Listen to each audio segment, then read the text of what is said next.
நம்மளோட தமிழ் சினிமா இண்டஸ்ட்ரியிலே வந்து பார்த்தீங்கன்னா, ஒரு வித்தியாசமான கதை இருந்தா எல்லாருக்குமே பிடிக்கும். அதுவும் காதல், சென்டிமெண்ட், ஒரு ஃபீலிங்கோட குடுக்குற ஒரு ரொமான்ஸ் இந்த மாரிலாம் இருந்தா எல்லாருக்குமே ரொம்ப பிடிக்கும்.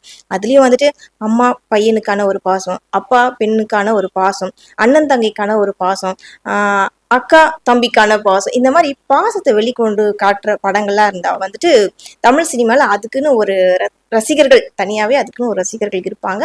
அதுக்குன்னு நெறைய ஃபாலோவர்ஸ்லாம் இருக்காங்க. ஸோ அந்த மாரி அந்த வரிசையில இப்போ அடுத்து என்னடா படம் வரப்போகுது? என்ன மாரி படம் வரப்போகுது? ஒரு பக்கம் ஆகஸ்ட் மாசம் அப்பா குட்டி என்ற ஒரு படம் வந்து ரிலீஸ் ஆக போகுது. இந்த படத்துல வந்துட்டு நம்மளுடைய மியூசிக் டைரக்டர், நடிகர், திரைப்பட தயாரிப்பாளர், எடிட்டர் இப்படி பன்முக முகங்களை கொண்ட விஜய் ஆண்டனி தான் இந்த படத்துல நடிக்கிறாங்க.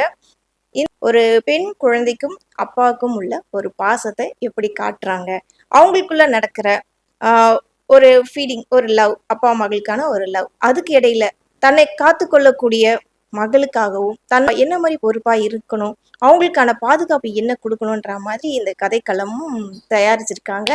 இயக்குனர் மாறன், மாறன் அவங்க தான் இந்த படத்தை இயக்கியிருக்காங்க. இது முழுக்க முழுக்க வந்து பாத்தீங்கன்னா, நம்ம நிறைய வந்துட்டு தமிழ் சினிமால நிறைய படங்கள் பார்த்துருப்போம். அப்பா மகள் பாசத்தை பேஸ் பண்ணி அபியும் நானும் படம் பார்த்துருப்போம். தெய்வ திருமகள் பார்த்துருக்கலாம். அதுக்கப்புறம் அஜித் சார் வந்துட்டு 2 படங்கள மேல நடிச்சிருக்காரு.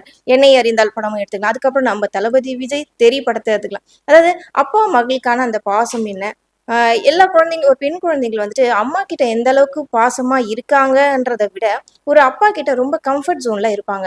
அப்பாவோட பாசம்னாலே அது தனியா தான் இருக்கும். ஏன்னா அப்பா வந்து மகளை வந்து மகளா பார்க்க மாட்டார், தன்னுடைய தாயா பார்ப்பார். தன்னுடைய ஒரு சகோதரி போல நினைப்பாங்க, தன்னுடைய தெய்வமா நினைப்பாங்க, குலதெய்வம். சில பேர் வந்து என் மக தான் என் குலதெய்வம் அப்படிங்குவாங்க. சில பேர் வந்துட்டு எனக்கு ஒரு நல்ல ஒரு பெஸ்ட் ஃப்ரெண்டு என் மக அப்படின்வாங்க. ஸோ அப்பாவுக்கும் மகளுக்கான அந்த பாண்டிங் வந்துட்டு காலங்காலமாக எல்லாருக்குமே இருக்கு. அப்பான்னா யாருக்கு தாங்க பிடிக்காது? எல்லாருக்கும் அப்பா பிடிக்கும் தானே. அது இருக்கும்போது அந்த அருமை தெரியாது, இல்லாத போதுதான் அருமை தெரியும்னுவாங்க. சரி, ஓகே, சென்டிமெண்ட்லாம் வேண்டாம். அப்பா அப்பா மகளுக்கான அந்த பாச போராட்டம், ஆக்ஷன் இது எல்லாமே கலந்த ஒரு படம் தான். ஆகஸ்ட் மாசம் ரிலீஸ் ஆக போது. விஜய் ஆண்டனி தான் நடிக்கிறாரு. அதுல அழகான சின்ன குழந்தை நடிச்சிட்டு இருக்காங்க.